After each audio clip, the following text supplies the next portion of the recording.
नमस्कार, बहुत स्वागत है आप सभी का। मैं हूं आपके साथ ज्योति यादव। चलिए बुलेटिन की शुरुआत करते हैं। लखनऊ में मुख्यमंत्री योगी आदित्यनाथ ने अंतर्राष्ट्रीय जैव विविधता दिवस के अवसर पर राष्ट्रीय संगोष्ठी 2025 का उद्घाटन किया और साथ ही सीएम योगी ने पर्यावरण संरक्षण के लिए सामूहिक जिम्मेदारी और सहभागिता पर जोर दिया है। सिटी का हमारे जीवन में क्या महत्व है, मुझे लगता है कि भारत से ज्यादा कोई अन्य इसके महत्व को नहीं समझ सकता। आप याद करिए, जब भी किसी भी सनातन धर्मावलंबी के घर में कोई मांगलिक अनुष्ठान होता है तो शांति पाठ होती है। उस शांति पाठ की शुरुआत केवल वहां पर रहने वाले व्यक्ति के कल्याण के लिए नहीं होती है। उसकी शुरुआत ही होती है कि द्योः शांति, पृथ्वी शांति, अंतरिक्ष शांति, आपः यानी जल में भी शांति हो, यानी वह संपूर्ण चराचर जगत के कल्याण की कामना के साथ वह मांगलिक अनुष्ठान शुरू होता है।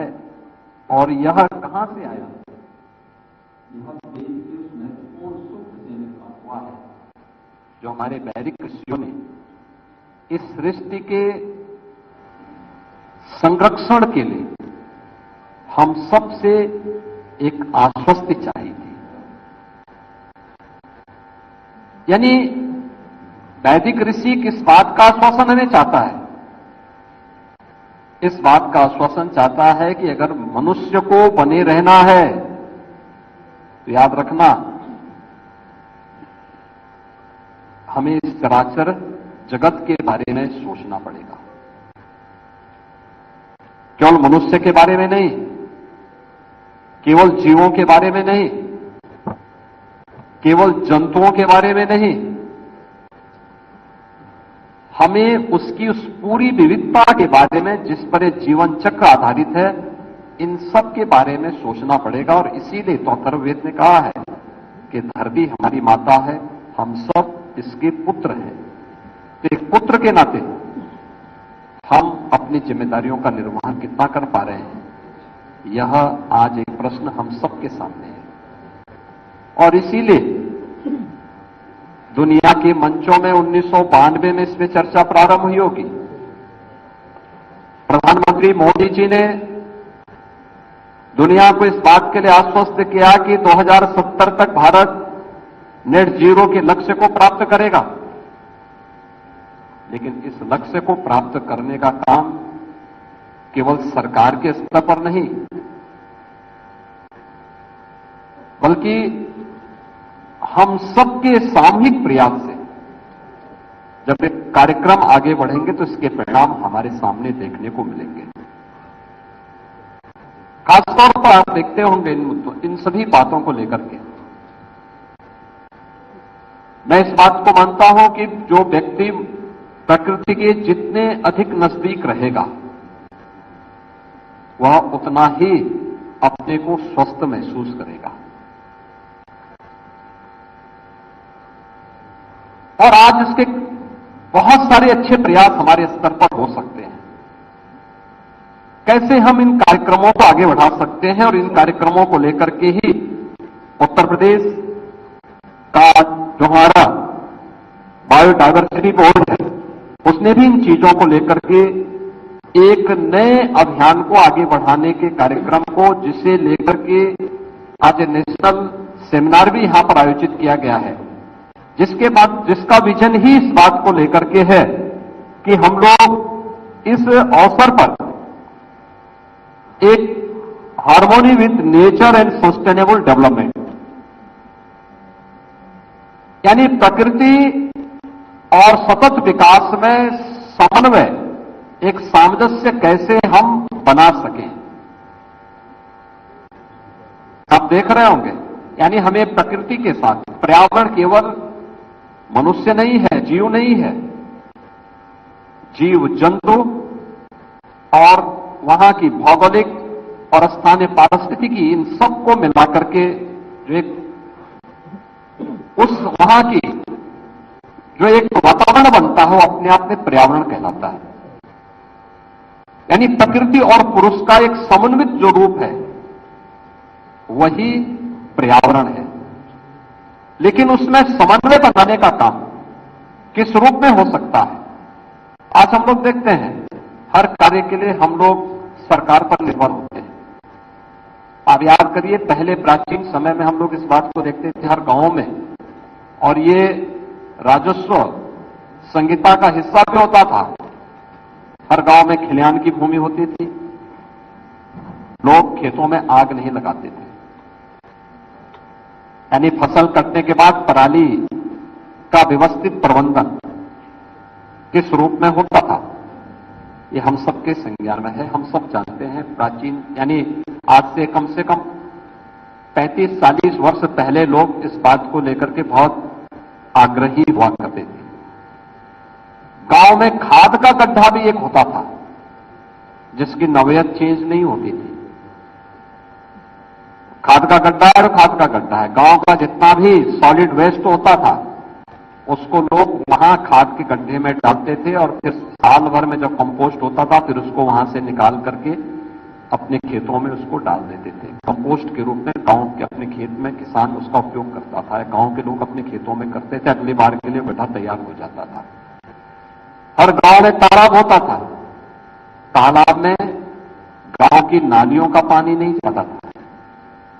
तालाब गांव में स्वच्छता के प्रतीक होते थे। लोग उस जल को, बाहर का तालाब होता था तो गाय भैंस फिर उसका पानी पीते थे, लोग कपड़ा भी धो लेते थे। समय पर जैसे जैसे सुविधा बढ़ती गई हमने गांव के खाद के गड्ढे को भी कब्जा करवा दिया।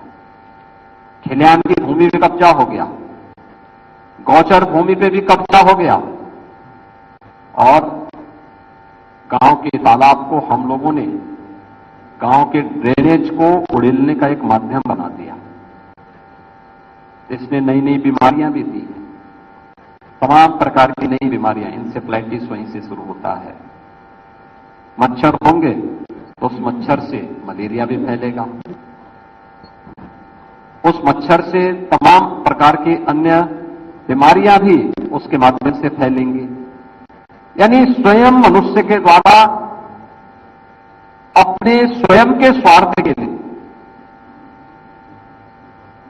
जो रणनीति अपनाई गई वो स्वयं उसके लिए कैसे आत्मघाती सिद्ध हो रही है, ये आप देख सकते हैं। और इसीलिए आज हम इन बातों पर जरूर विचार करें कि क्या हर कार्य के लिए सरकार पर ही निर्भर रह करके हम कर सकते थे। पहले गांव तो आत्मनिर्भर हुआ करते थे। राष्ट्रपिता महात्मा गांधी ने ग्राम स्वराज की बात की। एक ग्राम स्वराज का एक मॉडल था हमारा गांव। विवाद नहीं थे, गांव के लोग मिल बैठ करके पंचायत पंच परमेश्वर के सामने उन समस्याओं का समाधान करते थे। तालाब की भूमि आरक्षित होती थी, खलिहान की भूमि आरक्षित होती थी, गौचर की भूमि आरक्षित होती थी, खाद का गड्ढा आरक्षित होता था। गांव का पूरा सॉलिड वेस्ट खाद के गड्ढे में जाएगा, फसल खलिहान में आएगी, गौचर भूमि गाय के चराने के लिए उपयोग में आएगी। कोई व्यक्ति व्यक्तिगत रूप से उसमें काबिज नहीं हो सकता था। और गांव में हर व्यक्ति ने अपना सोखता बना के रखा हुआ था, या फिर गांव की नाली गांव के बाहर कहीं जाकर के दूर उसको बहा दिया जाता था। आवश्यकता भी कम थी। लोग प्रकृति की पूजा करते थे, जल स्रोत की पूजा करते थे। हर उस पवित्र कार्य को हम लोगों ने अपनी आराधना से जोड़ा था जो मनुष्य के जीवन के लिए और जीव सृष्टि के लिए उपयुक्त था। कौन सा ऐसा जीव है जिसको हम सनातन धर्मावलंबी किसी न किसी देवी देवता के साथ न जोड़ते हो? कौन सा ऐसा है? और हमारा पूरा जीवन ही उस पूरी यानी जीव जगत के साथ जुड़ी हुई थी। हमने पेड़ों की भी पूजा की है, उनके साथ भी हमारी ऋषि परंपरा ने तो हमें यही बात कही कि पीपल को नहीं काटना चाहिए, बरगद को नहीं काटना चाहिए, पीपल में किसी देवता का वास बता दिया, बरगद में किसी का वास बता दिया, नीम, आम, अन्य सभी में किसी न किसी का वास, यहां तक कि दूबा में भी बता दिया, उसकी भी पूजा करनी है। यानी पूजा किसकी? जिसका हम संरक्षण कर सकें।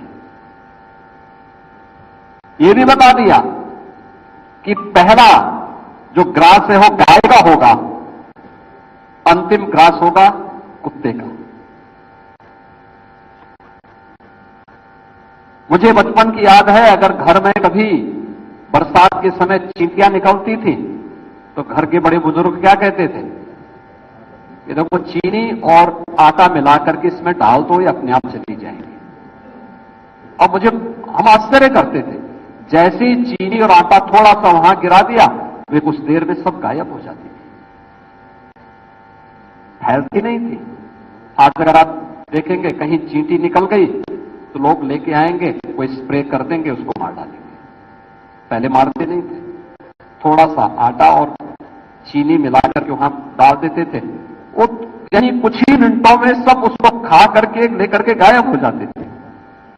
यानी समन्वय पहले था और उन सब के साथ मिलकर के जीवन चक्र संचालित होता था, लोग उत्साह थे। आज हमने डेवलपमेंट के जिस मॉडल को अंगीकार करना प्रारंभ किया है, यही हमारे लिए आत्मघाती भी सिद्ध होता हुआ दिखाई दे रहा है। आज भी मैं बार बार इस बात को कहता हूं कि हम ग्रामीण क्षेत्र में या अर्बन बॉडीज में भी वाटर ट्रीटमेंट की कुछ देसी पद्धति अपना। नोएडा में लंबा जाम लगा है, जहां पुलिस बल मौके पर मौजूद है, तो वहीं जाम खुलवाया जा रहा है और साथ ही अन्य आवश्यक कार्रवाई भी की जा रही है।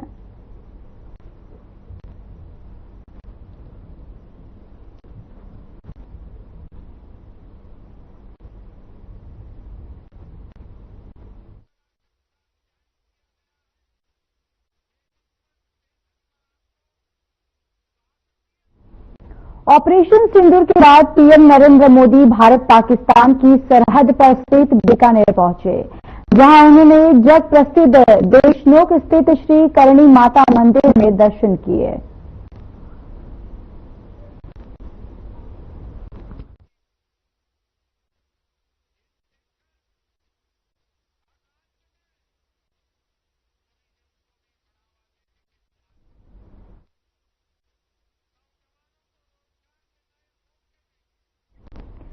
पीएम नरेंद्र मोदी ने राजस्थान के बीकानेर में विकास कार्यों का शिलान्यास और उद्घाटन किया। इस दौरान पीएम नरेंद्र मोदी ने कहा कि मैं यहां करणी माता का आशीर्वाद लेकर आपके बीच आया हूं। करणी माता के आशीर्वाद से विकसित भारत बनाने का हमारा संकल्प और मजबूत हो रहा है। थोड़ी देर पहले विकास से जुड़ी 26,000 करोड़ रुपए की परियोजनाओं का यहां शिलान्यास और लोकार्पण हुआ। मैं इन परियोजनाओं के लिए देशवासियों को बधाई देता हूं। और आज इस कार्यक्रम से देश के 18 राज्य और केंद्र शासित प्रदेशों से भी लाखों लोग ऑनलाइन आज यहां हमारे साथ जुड़े हैं। अनेक राज्यों के राज्यपाल, मुख्यमंत्री, लेफ्टिनेंट गवर्नर, अन्य जनप्रतिनिधि आज हमारे साथ हैं। मैं देश भर से जुड़े सभी महानुभावों का, जनता जनार्दन का अभिनंदन करता हूं। भाइयों और बहनों, मैं यहां पर करणी माता का आशीर्वाद लेकर आपके बीच आया हूं। करणी माता के आशीर्वाद से विकसित भारत बनाने का हमारा संकल्प और मजबूत हो रहा है। थोड़ी देर पहले विकास से जुड़ी 26,000 करोड़ रुपए की परियोजनाओं का यहां शिलान्यास और लोकार्पण हुआ है। मैं इन परियोजनाओं के लिए देशवासियों को, राजस्थान के मेरे भाई बहनों को बहुत बहुत बधाई देता हूं। साथियों, विकसित भारत बनाने के लिए आज देश में आधुनिक इंफ्रास्ट्रक्चर बनाने का बहुत बड़ा महायज्ञ चल रहा है। हमारे देश की सड़कें आधुनिक हो, हमारे देश के एयरपोर्ट आधुनिक हो, हमारे यहां रेल और रेलवे स्टेशन आधुनिक हो, इसके लिए पिछले 11 साल में अभूतपूर्व गति से काम किया गया है। आप कल्पना कर सकते हैं, इंफ्रास्ट्रक्चर के इन कामों पर देश पहले जितना पैसा खर्च करता था, आज उससे 6 गुना ज्यादा पैसा खर्च कर रहा है। 6 गुना ज्यादा। आज भारत में हो रहे इन विकास कार्यों को देखकर दुनिया भी हैरान है। आप उत्तर में जाएंगे तो चिनाब ब्रिज जैसा निर्माण देखकर लोग हैरान हैं। पूर्व की तरफ जाएंगे तो अरुणाचल की सेला टनल, असम का बोगीबिल ब्रिज आपका स्वागत करते हैं। पश्चिम भारत में आएंगे तो मुंबई में समंदर पर बना अटल सेतु नजर आएगा। सुदूर दक्षिण में देखेंगे तो पंबन ब्रिज मिलेगा, जो अपनी तरह का देश का पहला ब्रिज है। साथियों, आज भारत अपनी ट्रेनों के नेटवर्क को भी आधुनिक कर रहा है। ये वंदे भारत ट्रेनें, अमृत भारत ट्रेनें, नमो भारत ट्रेनें, ये देश की नई गति और नई प्रगति को दर्शाती है। अभी देश में करीब 70 रूट पर वंदे भारत ट्रेनें चल रही है। इससे दूर सुदूर के इलाकों में भी आधुनिक रेल पहुंची है। बीते 11 साल में सैकड़ों रोड ओवरब्रिज और रोड अंडरब्रिज का निर्माण किया गया है। 34,000 किलोमीटर से ज्यादा के नए रेल ट्रैक बिछाए गए हैं। अब ब्रॉडगेज लाइनों पर मानव रहित क्रॉसिंग, वो बात इतिहास बन चुकी है, खत्म हो चुकी है। हम मालगाड़ियों के लिए अलग से स्पेशल पटरियां, डेडिकेटेड फ्रेट कॉरिडोर का काम भी तेजी से पूरा कर रहे हैं। देश के पहले बुलेट ट्रेन प्रोजेक्ट पर काम चल रहा है और इन सबके साथ ही हम एक साथ देश के करीब 1300 से अधिक रेलवे स्टेशनों को भी आधुनिक बना रहे हैं। साथियों, आधुनिक हो रहे इन रेलवे स्टेशनों को देश ने अमृत भारत स्टेशन का नाम दिया है। आज इनमें से 100 से अधिक अमृत भारत स्टेशन बनकर के तैयार हो गए। सोशल मीडिया पर भी लोग देख रहे हैं कि इन रेलवे स्टेशनों का पहले क्या हाल था और अब कैसे इनकी तस्वीर बदल गई है। साथियों, विकास भी, विरासत भी, इस मंत्र का इन अमृत भारत रेलवे स्टेशनों पर उसका नजारा साफ साफ दिखाई देता है।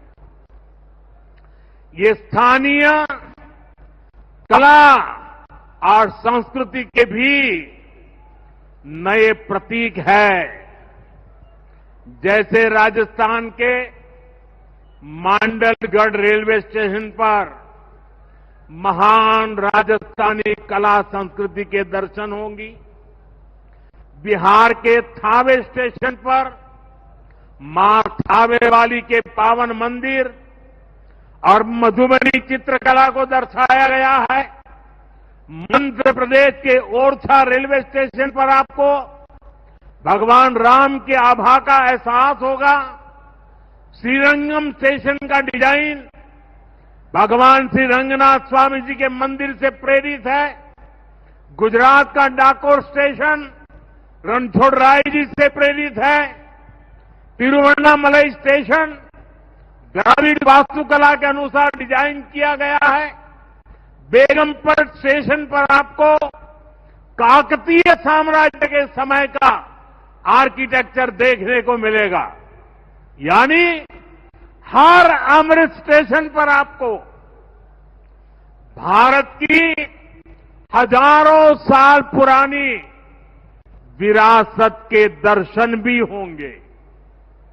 ये स्टेशन हर राज्य में टूरिज्म को भी बढ़ावा देने के माध्यम बनेंगे। नौजवानों को रोजगार के नए मौके देंगे। और मैं उन शहर के नागरिकों को, रेलवे में यात्रा करने वाले पैसेंजर से प्रार्थना करूंगा, ये सारी संपत्ति के मालिक आप हैं। कभी भी वहां गंदगी न हो, इस संपत्ति का नुकसान न हो, क्योंकि आप उसके मालिक हैं। साथियों, इंफ्रास्ट्रक्चर बनाने के लिए जो पैसा सरकार खर्च करती है, वो रोजगार भी बनाता है, व्यापार कारोबार भी बढ़ाता है। जो हजारों करोड़ रुपए सरकार लगा रही है, ये पैसा मजदूर की जेब में जा रहा है, ये दुकानदार को मिल रहा है, दुकान और फैक्ट्री में काम करने वाले लोगों को मिल रहा है। रेत, बजरी, सीमेंट, ये सारी चीजें ढोने वाले ट्रक, टेम्पो चलाने वालों को भी इससे फायदा होता है। और जब ये इंफ्रास्ट्रक्चर बनकर तैयार हो जाता है, तो फिर अनेक गुना और फायदे होते हैं। किसान की उपज कम कीमत में बाजार तक पहुंचती है, वेस्टेज कम होती है, जहां सड़कें अच्छी होती हैं, नई ट्रेनें पहुंचती हैं, वहां नए उद्योग लगते हैं, पर्यटन को बहुत बढ़ावा मिलता है। यानी इंफ्रास्ट्रक्चर पर लगने वाले पैसे से हर परिवार का, खास तौर पर हमारे नौजवानों का सबसे अधिक फायदा होता है। साथियों, इंफ्रास्ट्रक्चर पर जो काम हो रहा है, उसका हमारे राजस्थान को भी बड़ा लाभ मिल रहा है। आज राजस्थान के गांव-गांव में अच्छी सड़कें बन रही हैं, बॉर्डर के इलाकों में भी शानदार सड़कें बन रही हैं।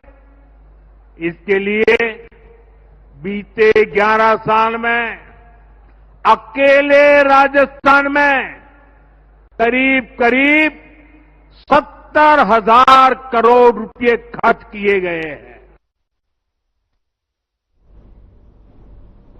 चलिए इस बुलेटिन में इतना ही। नमस्कार।